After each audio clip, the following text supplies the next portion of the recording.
Hello students, मैं श्री दीक्षा चौधरी महाविद्यालय ललितपुर से आज मैं आपको होम साइंस के सेकंड सेमेस्टर के फर्स्ट पार्ट क्लॉथिंग कंस्ट्रक्शन में जो आपका सेकंड यूनिट में जो आपका रेयॉन का जो पोर्शन है, पार्ट है, उसमें जो आपके केमिकल प्रॉपर्टीज़ हैं उनके बारे में आज हम डिटेल में जानेंगे।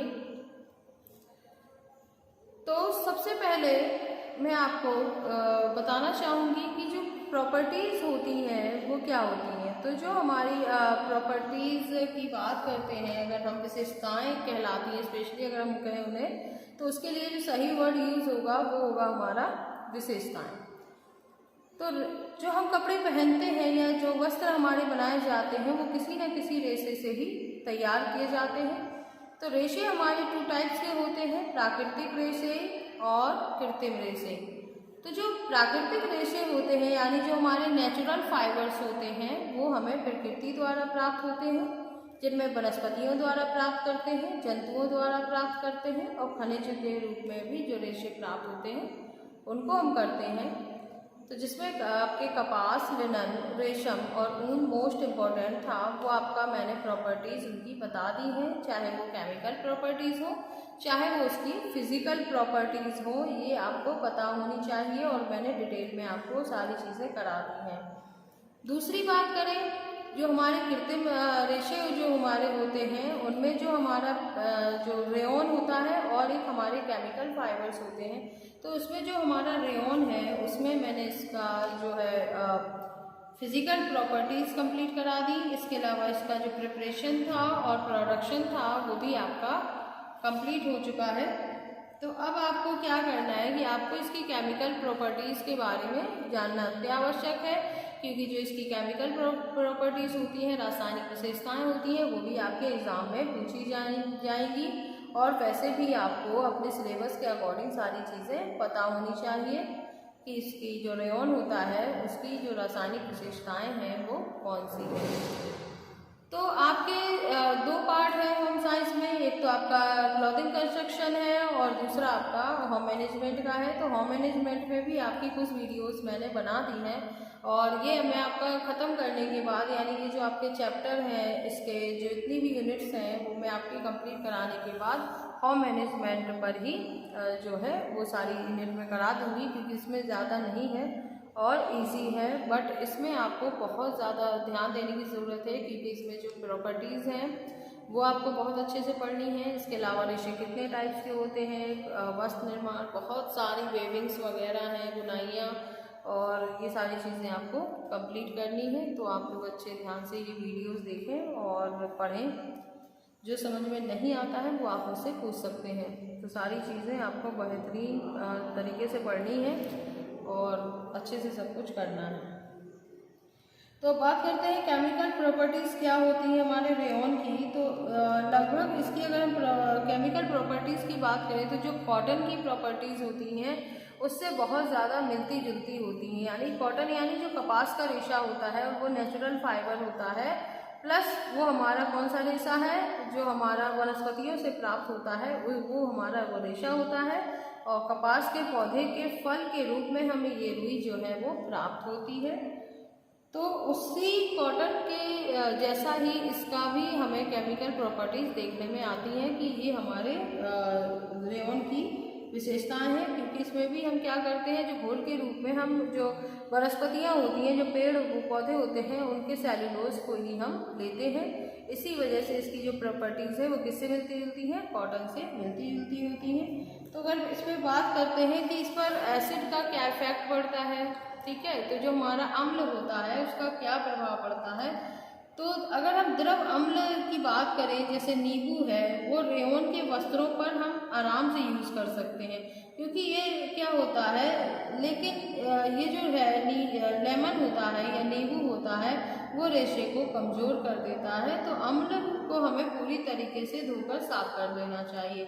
जैसे यदि हम कोई दाग लग जाता है तो अगर हम उसे छुड़ाने के लिए नींबू का यूज़ कर रहे हैं या लेमन का इस्तेमाल कर रहे हैं, तो उस वस्त्र को हमें फिर कैसे धोना चाहिए, बहुत ही एहतियात के साथ और बहुत ही अच्छे से उसे हमें धोना चाहिए, क्योंकि अगर उस पर लेमन लगा रह जाएगा तो वो रेशे को क्या कर देगा, कमज़ोर कर देगा। इसीलिए हमें उस अम्ल को पूरी तरीके से धोकर साफ कर देना चाहिए। और जो विस्कस तथा सेल्यूलोज एसीटेट विधि से जो रेयन तैयार किए जाते हैं उन पर तो क्या होता है, लेमन का बहुत ही हानिकारक या अम्ल का बहुत ही हानिकारक जो है वो प्रभाव पड़ता है। अतः वसा विलेयक जो हमारे ग्रीज सॉल्वेंट्स होते हैं उन्हें, या सोडे का अम्ल और एसिडिक एसिड जो होता है उसको सेल्यूलोज एसिड पर सेल्यूलोज एसीटेट पर बिल्कुल भी प्रयोग हमें नहीं करना चाहिए, क्योंकि अगर हम एसिडिक एसिड या सेल्यूलोज एसीटेट का प्रयोग करेंगे तो क्या होगा कि वो रेशा जो है वो जल जाता है। तो हमें इस चीज़ का विशेष ध्यान रखना है कि इस पर एसिड का क्या इफेक्ट पड़ता है। तो इसके बाद बात करते हैं हम क्षार के प्रभाव की, क्या इफेक्ट क्या पड़ता है। तो क्षार के प्रयोग से जो रेयन होता है, विशेषकर जो सेल्यूलोज एसीटेट की चमक होती है वो बिल्कुल नष्ट हो जाती है, खराब हो जाती है, बचती नहीं है। और गर्म अगर गहरे घोल कर वस्त्र को डालें तो क्या होगा, वो वस्त्र जो है वो नष्ट हो जाएगा, किंतु यह जो है रेशम के समान इस घोल में घुलता नहीं है।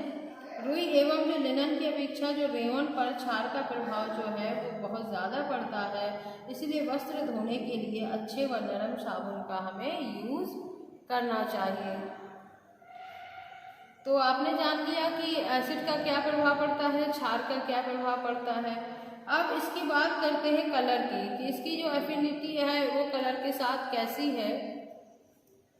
तो रेयन जो वस्त्र होते हैं वो रंग को शीघ्रता से ही शोषित कर लेते हैं, और जिन रंगों से सूती वस्त्र तथा लिनन को रंगा जा सकता है उन सभी रंगों से हम विस्कस तथा कुप्रामोनियम वाले जो रेयन होते हैं उन पर भी हम कर सकते हैं। क्यों? क्योंकि ये रंगों को बहुत ही जल्दी एब्जॉर्ब कर लेते हैं। लेकिन किंतु जो सेल्यूलोज एसीटेट होता है, रेशे होते हैं, केवल उन्हीं के लिए हमें निर्मित विशेष प्रकार के रंगों का यूज़ करना पड़ता है। इस बात का आपको ध्यान रखना है। अगर बात करते हैं कि इस पर स्वेट का क्या इफेक्ट पड़ता है, मीन पसीने का क्या प्रभाव पड़ता है, तो रेयन में जो पसीने सहने की जो क्षमता होती है वो बहुत ही विलक्षण होती है, अद्भुत होती है, और ये बहुत ही जल्दी पसीने को सोखने वाला होता है। क्यों? क्योंकि और इनका पसीने से इनका ना तो रंग जाता है, ना ही इसके कोई गुणों में कमी आती है, ना ही मजबूती कम होती है, और ना ही कोई चमक कम होती है। यानी पसीने का रेयन पर बिल्कुल भी कोई हानिकारक प्रभाव जो है वो नहीं पड़ता है। तो इस बात के लिए आपको ध्यान रखने की ज़रूरत है कि इस पर पसीने का कोई प्रभाव नहीं पड़ता है। वहीं आपको अम्ल क्षार की आपको याद रखना पड़ेगा। अब ब्लीच का बात करें कि इस पर विरंजन का क्या प्रभाव पड़ता है। तो जैसे कॉटन के वस्त्रों पर हम ब्लीच करते हैं, उसी तरीके से रेयन के वस्त्रों में भी हम हल्की जो मृदु ब्लीच होती है, जैसे कि जो सोडियम हाइपोक्लोराइड होता है और हाइड्रोजन पेरोक्साइड होता है, उनका प्रयोग हम कर सकते हैं। यानी जो हल्की ब्लीच होती है, मृदु होती है, उनका तो हम यूज़ कर सकते हैं, लेकिन हाई पावर जो ब्लीच होती है हम उसका यूज़ नहीं करेंगे। तो अब आपको पता चल गया है कि इसकी केमिकल प्रॉपर्टीज़ क्या हैं, यानी जो रेयन है उसकी जो रासायनिक विशेषताएँ हैं वो क्या हैं और इनका क्या प्रभाव पड़ता है। तो आज आपके होम साइंस में जो रेयन वाला पार्ट है वो आपका कंप्लीट हो चुका है, जिसमें आपने रेयन की physical properties and chemical properties plus इसका प्रोडक्शन वगैरह आपने जान लिया है। और इसको आपको बहुत अच्छे से पढ़ना है ताकि जब आपके एग्ज़ाम में क्वेश्चन आए तो आप उन्हें बेहतरीन तरीके से कर सकें। तो ये आपका जो केमिकल प्रॉपर्टीज़ में आपका ये रेयन जो है वो कंप्लीट हो चुका है। और नेक्स्ट वीडियो में मैं आपको अब जो सिंथेटिक फाइबर्स हैं हमारे जो थर्मोप्लास्टिक फाइबर होते हैं उनके बारे में आपको बता देंगे कि नायलॉन जैसे है, इसके अलावा नायलॉन की क्या फिजिकल प्रॉपर्टीज़ हैं, प्लस नायलॉन की जो केमिकल प्रॉपर्टीज़ हैं उनको आपको जानना है, क्योंकि स्पेशली आपसे ज़्यादातर पूछा जाता है नायलॉन के बारे में ही। जो रासायनिक रेशे आपके आएंगे उसमें आपको नायलॉन के बारे में बताना पूछा जाता है। और इसके अलावा सम अदर अगर हम थर्मोप्लास्टिक फाइबर्स की बात करें तो उसमें आपका टेट्रान हो गया, टेरिलीन हो गया, ऑर्लॉन होता है एक आपका रेशा, ऑर्लॉन के अलावा एप्रिलॉन होता है। तो इनके बारे में आपको जानना है, प्लस फाइबर ग्लास है उसके बारे में भी आपको क्लियर करना है। तो ये जब आपका हो जाएगा तो आपकी प्रॉपर्टीज़ जो है वो कंप्लीट हो जाएंगी। तो नेक्स्ट वीडियो में मैं आपको सिंथेटिक फाइबर जो है उसमें नायलॉन के बारे में मैं आपको बताऊंगी।